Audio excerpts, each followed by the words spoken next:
Welcome to lesson 3 here. We're going to look at levels. And like it says there, adjusting the levels can make shadows, highlights, and the midtones look a lot better. So we'll work with this image here, which isn't bad, but we're going to sort of, spruce it up a little bit. Basically, there's kind of two ways to add an adjustment layer. One is to go sort of destructively images adjustment levels. I'll show you that. Unfortunately, that makes a change right to the original image, which we don't want to do. So we're going to grab the adjustments panel, which I'll show you, and then be able to select the levels adjustment, which kind of looks like this crown. It's kind of like a bunch of bar graphs, which we'll see. And then we're going to go and sort of clean up some of this to try to remove this dead space, and then we can sort of fluctuate this where we find sort of the middle of it, which is the midtones and so on. So we will sort of play around with that a little bit. Okay, so let's take this image, copy that, and go back to Photoshop. And I'll do a new one.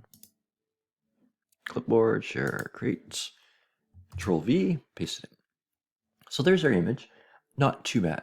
Now, like I said, the way you don't want to do it, so don't do this. And I don't know exactly why they've got this, but they go to Images, Adjustments, Levels, and then I could make my change. This is kind of what we're going to do. Just go OK. And the trouble is, right, like I've changed the original image. And so that's a little bit problematic. I'm just going to go back. Control, there we go. Okay, I think that was back to the original. Okay, I'll just go Control V. There we are. Back to the original. So don't do that, okay? Don't go to this adjustments and so on.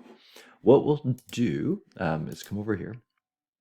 Now, there is up here, there's a couple, there's always multiple ways to do this. Adjustments, and then if you kind of, know your symbol, you'll see that there's levels there. You can do it that way. The other way to do it too is down here, one of these down here, there we are. This one that looks like a half circle, like white and dark. When you come into here, you'll also find the levels one. So either way, the key important thing, I guess, right, is that it's created a separate layer. And so this is going to be our adjustment layer, our levels adjustment layer. And the nice thing about it is that we'll be able to turn it on or off. We can change the opacity. I'll talk a little bit about that. We've got a bit more control.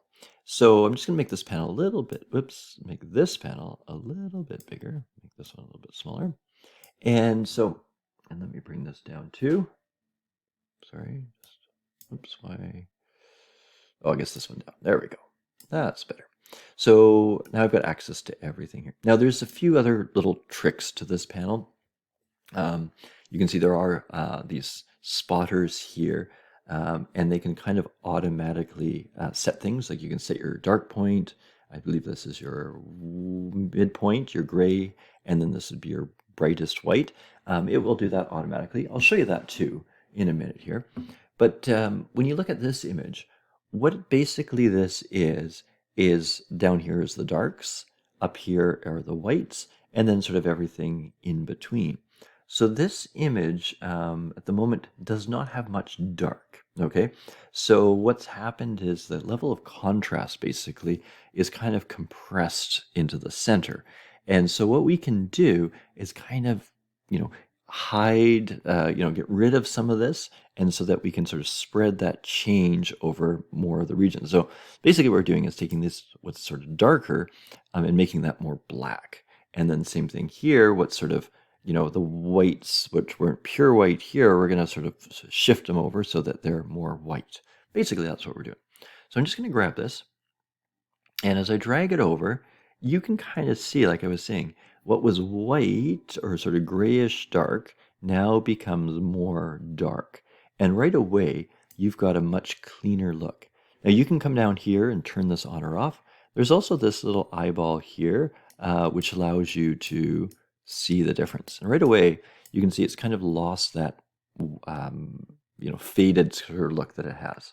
If you want to go back to the original, you can just click on that. You can see everything kind of went back to the original. Now, what's also happening here, you'll notice that even as I move this point moves as well, okay? So it's trying to compensate a little bit, so moving all of them over. Same thing when I do this, you'll notice the middle one moves as well. And so now again, that's kind of brightening it up because you're shifting again the sort of the grayish white into more pure white. And again, when we take a little look here, you can see that white stands out more and the dark stand out more. So to me, it looks like a better image. The middle here, you can play around and sort of see. Generally, it's again, it depends on what you feel. It's all your sort of wants and desires for this. And so, I wouldn't want to do something like that, and I wouldn't want to do something like that. So trying to find some happy medium there that looks decent.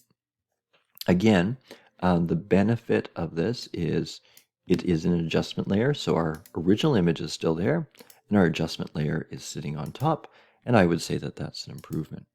Okay. For this lesson, that's really all you really need to know.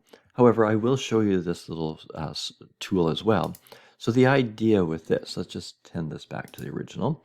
The idea with this one, and if I put my mouse over top of it for a second here, sample an image to set black point, press Alt to display clipping preview. I'll show you that a little bit, but no, I guess that won't work. I guess that's because what I'm going to do is try to find the darkest part of this image. So maybe right in there, click on it, and you can see it's done sort of some magic and brought that in. And then I'd also sort of the white. So maybe to me, somewhere in here might be really the white. And then sort of it's brought in there. Yeah, so I mean, again, was it better before? Was it better after? What I might have done, so I'm going to leave that. I'm going to come back. I'm going to make another adjustment layer. So back to levels. Okay, I'm going to turn off. So this one here is the one that's, okay, so that's that one. Just make sure. So this is the one that had the black levels in. Let's see if this, yeah, that's the original. So I'm going to turn this one on and do this, just what we had done before, and then just compare. Okay, and then like I said, whatever you think. Okay, and from there, right now I can I'm going to turn that one on too. Okay, so this one's a little bit, because I have to sort of go between the two. So that was mine, and then that was the computer one. So yeah, I mean, actually, maybe I like the computer one better, the one where it did the auto adjustment. So, but those are two different things there. I don't know what this caution one is. Calculate a more accurate histogram. Okay, and then you could try with these, but I think this just limits your output levels here. So I'm not 100% sure, but that's it there. There's also down here, you can try different things. I guess I'm in this, so I can't tell. Sorry, I should be in this one. So yeah, so you can see if I pull away the darks, okay, we basically wipe it out. And if I do this, it's going to get quite a bit darker. Okay. And like I said, there's also these custom ones that you can just try. So you don't have to sort of do anything in a way. You can go in and just see, right? At the moment, I don't think it's doing as good a job, because I think it really does need this pulled over. All right. So that's all I want to sort of mention about levels adjustment layer.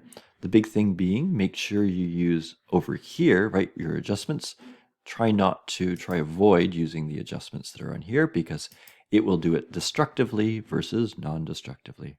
And then the easiest thing, if you've got an image, right, you can sort of pull this one down to sort of get that range up again. And then there's other ways to do it as well with the droppers. And you could try some of those custom presets there. All right, so I think that's good for this video. You can go ahead, there is an image here, which again has that sort of washed out look, and that's kind of where this levels really helps out. The colors don't pop, so you can try and get those colors to pop.